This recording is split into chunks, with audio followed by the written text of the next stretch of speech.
যে মানুষটি নিজের মুখে একটা শব্দ উচ্চারণ করতে পারতেন না, বিপদে পড়লে যার চিৎকার করে কাউকে ডাকার মতো ন্যূনতম ক্ষমতাটুকুও নেই, স্রেফ কিছু টাকার জন্য সেই অসহায় বাক প্রতিবন্ধী ৭০ বছর বয়সী বৃদ্ধাকে রাতের অন্ধকারে তার জীবনটাই কেড়ে নেওয়া হলো। কে করলো এই জঘন্যতম নৃশংসতা?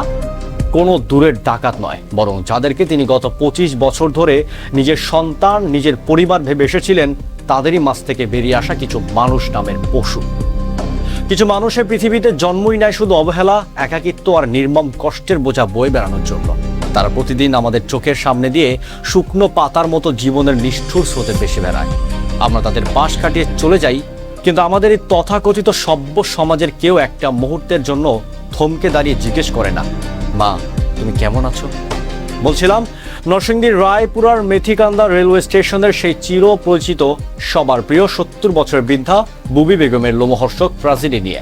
নিজের শেষ বয়সে চিকিৎসা আর মৃত্যুর পর দাফন কাফনের জন্য ভিক্ষা না করে বছরের পর বছরে স্টেশনের আবর্জনা পরিষ্কার করে যে সামান্য কিছু টাকা তিনি একটু একটু করে জমিয়েছিলেন, আজ সেই টাকার লোভেই বিশ্বাসের নির্মম সমাধি ঘটল আমাদের এই চেনা আঙিনায়। আজ কোনো সস্তা আবেগ বা মন গড়া গল্প নয়, বাস্তবতার চোখে আমাদের এই পচনশীল সমাজ, ভঙ্গুর নিরাপত্তা ব্যবস্থা এবং মানুষের ভেতরের চরম পাশবিকতার এক নগ্ন ময়নাতদন্ত করব।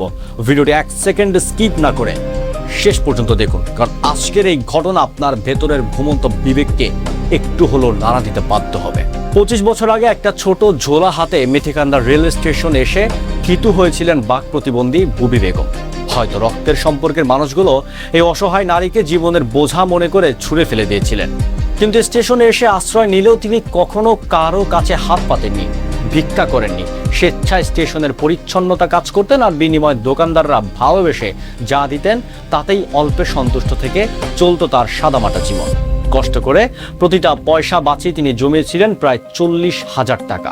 এই টাকাটা তিনি সরল বিশ্বাসে চারপাশের মানুষের কাছে গর্ব করে বলতেন। তিনি ভেবেছিলেন এই স্টেশনের মানুষগুলো তো তাকে ভালোবাসে, কেউ তার ক্ষতি করবে না। কিন্তু তিনি জানতেন না, মানুষের অবয়বেই ঘুরে বেড়ায় কিছু চেনা পিশাচ। গত শনিবার গভীর রাতে একদল দুর্বৃত্ত তার কক্ষে ঢুকে সেই টাকার দাবি করে। কথা বলতে না পারায় বৃদ্ধা যখন নিজের শেষ সম্বলটুকু দিতে অস্বীকার জানায়, তখন তার উপর চালানো হয় অমানবিক বর্বরতা। টাকা লুট করে পালিয়ে যায় ঘাতকেরা। পরদিন গুরুতর অবস্থায় তাকে উদ্ধার করে হাসপাতালে নেওয়া হলে প্রশাসন ও সামাজিক সংগঠনগুলো এগিয়ে আসে, কিন্তু ততক্ষণে অনেক দেরি হয়ে গেছে। সমস্ত চিকিৎসা ব্যর্থ করে বুবি বেগম পাড়ি জমান না ফেরার দেশে। আচ্ছা, এবার একটু ঠান্ডা মাথায় চিন্তা করে দেখুন তো, যে বৃদ্ধা কথা বলতে পারেন না, চিৎকার করে কাউকে ডাকতে পারেন না, তার উপর হাত তুলতে একটা মানুষের হাত কাঁপলো না। কেন আজ আমাদের সমাজ এতটা অন্ধ এবং হিংস্র হয়ে উঠছে? এর মূল কারণ হলো আমাদের বিচারহীনতার সংস্কৃতি এবং চরম নৈতিক অবক্ষয়। আমরা আজকে ডিজিটাল হচ্ছি, আধুনিকতার বড় বড় বুলি আওড়াচ্ছি, কিন্তু সমাজের সবচেয়ে দুর্বল, সবচেয়ে অসহায় মানুষটার জান মালের ন্যূনতম নিরাপত্তা দিতে পারছি না। যখন একটা সমাজ ও রাষ্ট্রে অপরাধীর মনে আইনের কোনো ভয় থাকে না, যখন মানুষের মন থেকে ধর্মীয় অনুশাসন আর আল্লাহর ভয় উঠে যায়, তখন মানুষ স্রেফ কাগজের নোটের জন্য পশুর চেয়েও অদম হয়ে উঠতে পারে। বুবি বেগমের এই চলে যাওয়া কোনো সাধারণ মৃত্যু নয়, এটি আমাদের সমাজের মানবিকতার প্রতিষ্ঠানিক মৃত্যু।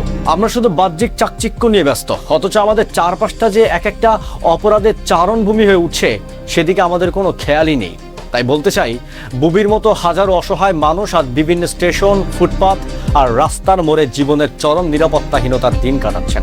তাদের এই অসহায়ত্বকে যারা পুঁজি করে অপরাধ করছে, তাদের যদি আজ শক্ত হাতে দমন করা না হয়, তবে এই পচন একদিন আপনার আমার ঘরের দরজাতেও কড়া নাড়বে। প্রশাসনের কাছে জোর দাবি, বুবি বেগমের এই ওপর হামলাকারী সেই প্রতিটি দুর্বৃত্তকে খুঁজে বের করে এমন দৃষ্টান্তমূলক শাস্তির ব্যবস্থা করুন, যেন আর কোনো অপরাধীর কোনো অসহায় মানুষের গায়ে হাত তোলার দুঃসাহস না দেখায়। আর প্রতিটি স্তরের মানুষের প্রতি আহ্বান, আপনার চারপাশের এমন বুবিদের শুধু পাশ কাটিয়ে যাবেন না, তাদের খোঁজ নিন, তাদের সুরক্ষার ঢাল হয়ে দাঁড়ান। পরিবার থেকে সন্তানদের শুধু অর্থ উপার্জনের শিক্ষা না দিয়ে তাদের অন্তরের নৈতিকতা, দয়া আর মানবিকতার সুশিক্ষা দিন।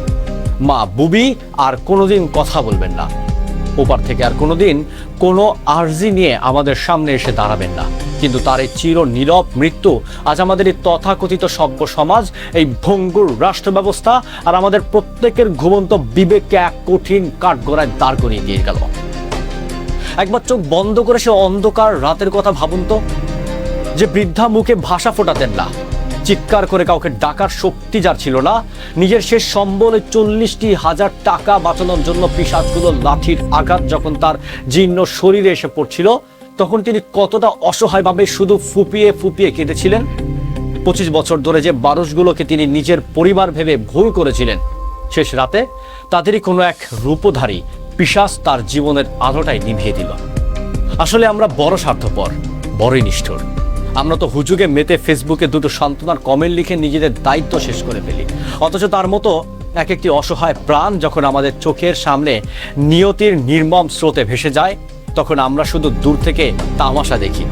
আজ তার কবরের পাশে দাঁড়িয়ে চোখের জল ফেলার মতো হয়তো কোনো রক্তের সম্পর্ক নেই, হয়তো তার জন্য কাদার মানুষও নেই, কিন্তু আজ মেথিকান্দা স্টেশনের প্রতিটি ধূলিকণা তার স্মৃতি আর আমাদের সমাজের চরম লজ্জার ভারী হয়ে আছে।